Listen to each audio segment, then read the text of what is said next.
શરીરનું આ એક અંગ જેનું જો તમે પ્રોપર ધ્યાન રાખશો તો તમારા શરીરના આવનારા 5 થી 10 વર્ષનું આયુષ્ય તમે વધારી શકશો. અને એ છે આપણું પગ.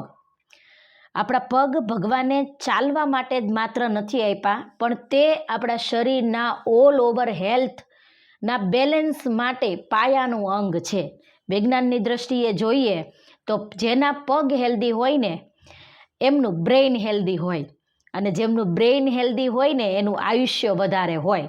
પણ પગને સારા રાખવા માટે જો તમે બેદરકારી કરી રહ્યા છો, કોઈ પણ જાતની કસરત નથી કરી રહ્યા, તો નાની ઉંમરે કંઈ તકલીફ નથી થવાની, પણ વધતી ઉંમરે પગ ચાલવાની તો તમને તકલીફ આવશે જ, પણ જો ધ્યાન નહીં રાખીએ તો હેલ્થની બીજી સમસ્યાઓ પણ આવી શકે છે.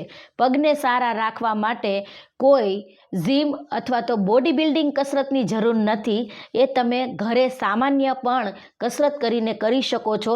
જેમ કે તમારા ઘરના દાદર ચડ ઉતર કરવા, કોઈ ઢાળ હોય તો એ ઢાળને ચડ ઉતર કરવું, અથવા તો વોકિંગ કરવું, અથવા તો તમે લંજીસ અથવા તો સ્ક્વોટ એક્સરસાઇઝ કરી શકો છો.